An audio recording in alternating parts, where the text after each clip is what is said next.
In this video, I'm going to be discussing my top analytical skills that I think people should develop for the workplace. So the reason why I think analytical skills are so important, because when you think about the day-to-day tasks you do in the workplace, it can kind of boil down into three main areas. So these are investigating complex issues, making decisions, and then developing the solutions from that. And each aspect of that needs really good analytical skills to get the best outcomes possible. So the 5 analytical skills I'm going to be covering are basic statistics, data analysis, general research skills, dashboard basics, and problem solving. Now, this video is more of a signposting video, so I'm not going to be going through each of those in great detail, but what I'll do in the description below, I will link to a video which I think gives a really good summary of each of those analytical skills, starting off with basic statistics. So if you thought in your statistics class that a lot of this stuff that you're learning is not going to be used in the future, I'm sorry to say that you were really wrong. A lot of tasks and, and things that we come across in the workplace these days and in our lives more generally are interacting with fundamental and basic statistics. So we need to be somewhat familiar with the basics of statistics, what they mean, and some of the pitfalls. So what we need to be familiar with to start with are types of data. So data can be continuous, it can be discrete, so either one category or another. It can be categorical, so collecting data on multiple different categories, for example, ethnicity, or it can be ordinal. There are many other types of data as well. Ordinal is, for example, when there's values of data that signify something like going from happy to sad, for example. We look at distributions in statistics. Distributions are very important because when you collect data, they will tend to follow some form of distribution, and you can usually see that by plotting the data. Within distributions, we've got, if you remember back to statistics, there are averages, so the median being the 50th percentile, and there's other percentiles within the distribution itself, which do mean something. So the 10th percentile, the 25th percentile, the 75th percentile, and so on. Data collection is really important, and this includes the basics of survey data collection. So at work, you may have to collect information or data on how happy people are within the organization. And to do this, you might develop a survey, which then collects the data. You can analyze it to figure out, what's going on, how happy people are, and so on. So understanding how you develop questions, the types of questions that you need, how to collect data, how to clean it, and then analyze it is very important. And this is not just for analytical projects, but for things just as simple as well-being surveys at work. Reading common charts, so being able to see a chart and quickly understand it and interpret what it's saying. To some extent, this depends on how good the chart has been produced. But if you're familiar with charts, you'll be able to quickly grasp what the key messages are of a chart and be familiar with the most common types of charts like bar charts, line charts, pie charts, etc.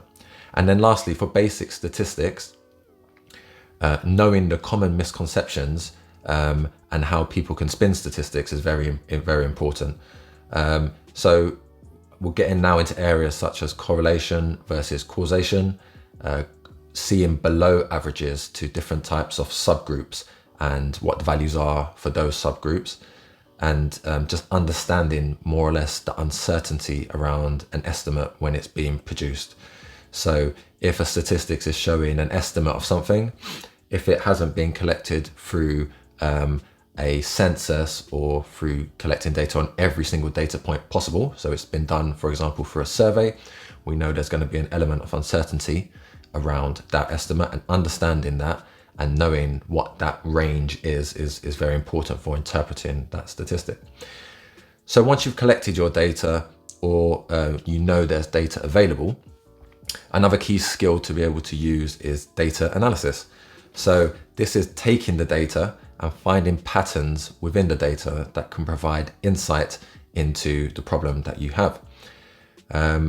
So what you want to be doing here is taking that data, analyzing it, creating basic graphs and presenting the information in a useful way that can tell a story about what the data is showing. So in order to do this, you need to know how to use at least, I would say, Excel or another spreadsheet software such as Google Sheets. If you wanted to get more advanced, you could use some open source software such as R or Python, which allows you to do a lot more detailed and technical data analysis. But at the basic level, I think everybody should be aiming to be able to use Excel to analyze a set of data, produce some nice charts, and then tell a consistent story with that data. So the third one is general research skills. So one of the most underrated skills, I believe, is how to use Google effectively in a general research way to find sources relevant to the projects that you're working on. There is an art and a science to using Google, and I can go into this more in more detail in another video. But at the basic level, when you search Google, you want to just be using keywords to find what you want. You want to be using filters such as the time period when it was published and the type of source that you want. So whether you're looking for a PDF report or an Excel spreadsheet or something like that. You could even use Google to search within websites by using the site filter, or within regions by using there's a region filter looking at the end of the domain name. So you can search for this, and I'll put links below in how to use Google search more effectively to find the relevant sources that you want. Being able to read a variety of research reports is very important. So you should be able to go to the methodology section and understand what type of approach they've taken in their research, just to kind of gauge whether or not it is robust enough for your purposes. And understanding some of the different types of methods. So it could just be a descriptive analysis of the data. They could be doing more detailed or technical analysis of the data, but we won't get into that for now. Being able to sift through a large amount of information, extract the relevant information from that, and then summarize the key points is something which you will have to do very, very often. And your ability to do this effectively and efficiently is going to determine how good your research skills are. This in some ways just comes through more practice. So the more research reports you read through and practice drawing out some of the key points, not just flicking through research and reading it, will help you to refine that skill. And then writing reports using the research that you've done and the information that you've collected. So being able to tell a consistent story with that research, summarize what the literature says on a given issue or topic, and then being able to communicate that to other people to say that from my research, this is what I have found and what the evidence suggests is the best way forward. The third one is dashboards. So dashboards are a very common thing now in the workplace.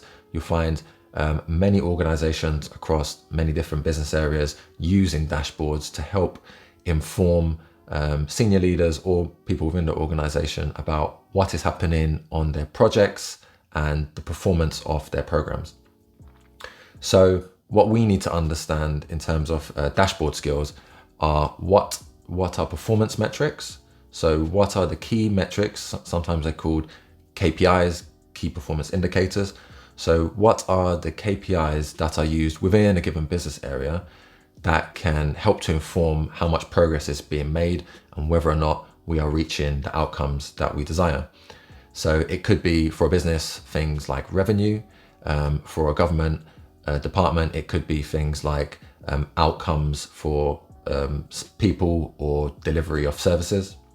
Understanding user needs. So if I was to go away and create a dashboard without speaking to any of the people who will be using the dashboard, then what you might find is I come back with a nice shiny built dashboard that doesn't meet any of the users' needs. It doesn't include some of the key performance indicators that they actually want to see.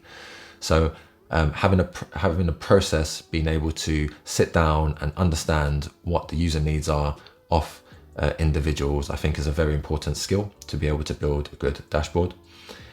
And understanding best practice when it comes to dashboards. So things like what colors work, which charts are more effective, how much information I can put on a given view, and those types of things. So good practice for dashboard building.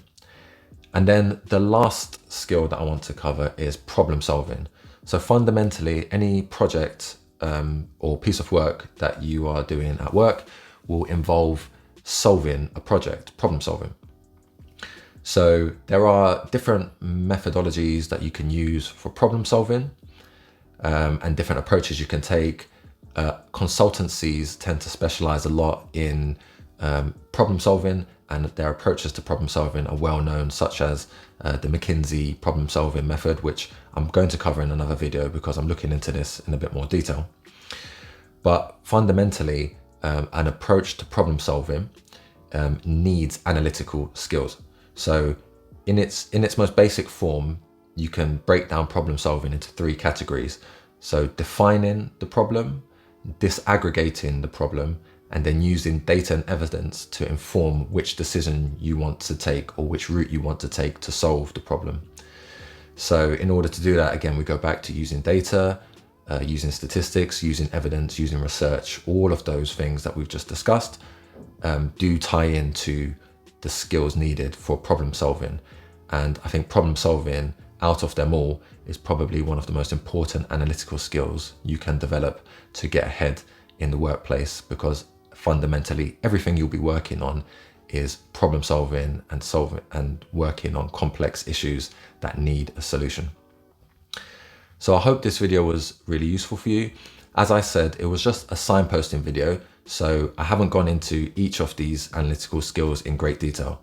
But in the description below, I will put links to other videos you can watch, and hopefully in the future, I'll be developing more videos that will allow you to build these skills from my own experience and expertise personally.